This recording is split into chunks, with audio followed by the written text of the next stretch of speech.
Hi hello friends, welcome to my channel RK current affairs. Friends, ఎవరైతే మా ఛానల్ని first time visit చేస్తున్నారో వారైతే వీడియోని లైక్ చేసి మా ఛానల్ అయితే సబ్స్క్రైబ్ చేసుకోండి. ఫ్రెండ్స్, గ్రూప్ 1 సంబంధించి కేసు కొలిక్కి వచ్చిందని చెప్పుకోవచ్చు. ఎందుకంటే నిన్న జరిగిన వాదోపవాదాలు చూస్తే అదే విధంగా అనిపించింది.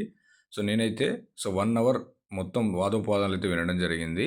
సో దాన్ని జస్టిస్ నామవరపు రాజేశ్వరరావు గారు విచారణ అయితే చేపట్టారు. సో ఇరువైపుల వాదనలు వినిపించినప్పుడు తెలంగాణ స్టేట్ తరపు నుంచి వాదించినటువంటి న్యాయవాది 21,000 మంది పరీక్ష రాయగా కేవలం సుమారు 5,000కు పైగా రివాల్యూషన్ జరిగాయని చెప్పారు. అలాగే తెలుగు రాసిన వారిలో తక్కువ మంది అర్హత సాధించారని చెప్పి వాళ్ళైతే తెలియజేయడం జరిగింది. అయినప్పటికీ తెలుగు అభ్యర్థుల ఉత్తీర్ణత శాతం తగ్గలేదని చెప్పారు.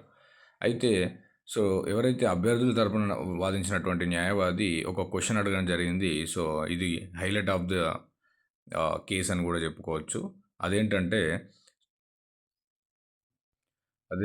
గ్రూప్ 1లో ఉన్న పేపర్లో థర్డ్ పేపర్లో కాన్స్టిట్యూషన్ గురించి అయితే ఒక పార్ట్ ఉంటుంది. ఆ పార్ట్ కరెక్షన్ లా కాలేజీకి సంబంధించినటువంటి ప్రొఫెసర్స్తో కరెక్షన్ చేయించారా లేదా అని చెప్పి అక్కడ క్వశ్చన్ చేయడం జరిగింది.